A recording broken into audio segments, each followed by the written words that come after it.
বান্দা বলে উম্মত বলে স্বীকৃতি দিবে, আমার বন্ধু তাকে উম্মত বলে স্বীকৃতি দিবে, আমি আল্লাহকে সে খুঁজতে হবে না, আমি আল্লাহ খুঁজা খুঁজা আমার বন্ধুর মহব্বতে আমি আমার বন্ধুর উম্মতকে আমি আল্লাহর বান্দা বলে স্বীকার করে নেব। তোমার লাগিয়া গো নবী আল্লাহ বানাইছে দুনিয়া,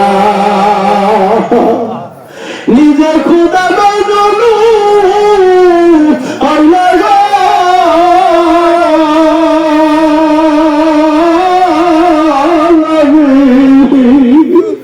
আল্লাহ তোমার দেখিয়া গো নবী আল্লাহ বানাইছে দুনিয়া, তোমার লাগিয়া গো নবী আল্লাহ বানাইছে দুনিয়া।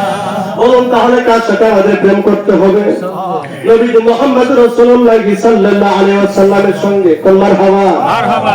মুখে শুধু নবীকে ভালোবাসি এটা বলবেন না, অন্তর দিয়ে ভালোবাসতে হবে, অন্তর দিয়ে। এখন বাবারে বন্ধু আমার আহলে সুন্নাত ওয়াল জামাতের আকীদা পন্থী লোক যারা, আপনি আমি যারা তরিকা করি, যারা পীরের বাড়িতে যাই, এক প্রকার আমরা সমাজে পুঁটি মাছের মতো পয়সা গেছি ওদের কাছে, ঠিক না বেশি? তোরা পুঁটি মাছ হুকুর হুকুর করে পীরের বাড়ি যায়, আমি আল্লাহ ছাড়ার কারো আবাদত করি না, কোন অসিলা মসিলা কিছুই বুঝি, এগুলো বলে কি বলে না? আরে পীরের কাছে যা তদবিরের বিষয়, ভাগ্যের বিষয়, ঠিক না বেশি? আল্লাহ পাক বলেন যে অসিলা ব্যতীত কখনোই তোমরা আমি আল্লাহর সান্নিধ্য লাভ করতে পারবে।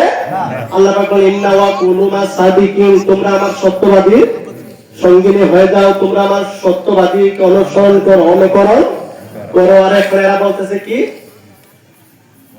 যে জাকেরেরা যারা তরিকা করে, টুপি নাই, দাড়ি নাই, নামাজ নাই, রোজা নাই, তারা বলে আশিক রাসূল, এই কথা বলে জাকেরদেরকে আপনার ঘায়েল করে কি করে না? জাকেরদের ঈমানটাকে দুর্বল করে ফেলে কি ফেলে না? এখন দুঃখ লাগে এই ছোট বয়সে আপনাদের দয়ায় ছোট থেকে অনেক জাকের দৌড়ানিতে গেছি, কিন্তু মানে এত তাড়াতাড়ি যেহেতু পরিবর্তন ঘটবে আমার এই বয়সে আমি এটাও কখনো ভাইবে থাকতে পারি না।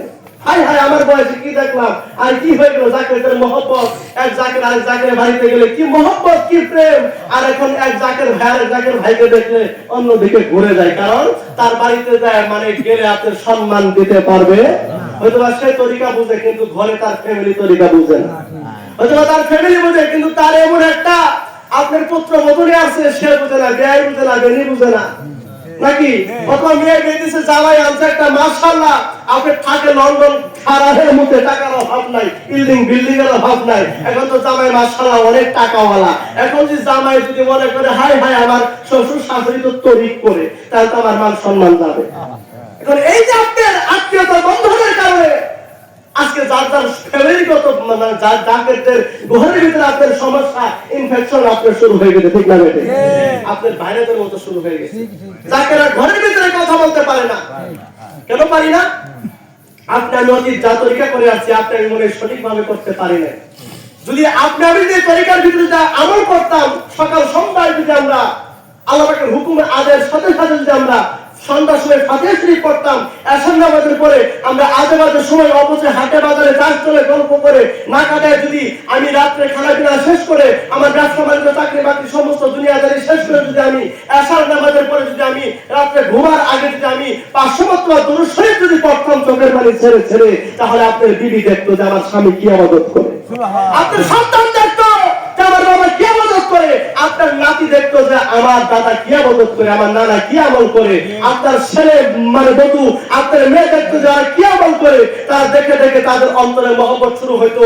আপনি যখন রাত্রে 3 ভাগের 1 ভাগ যখন থাকে, তখন যখন আপনি যখন রহমতের সময় বিছানার একটা কোণায় উঠে যখন আপনি গুনগুন করে আপনার আল্লাহকে ডাকবেন এবং যদি আপনি যদি জিকির করতেন এবং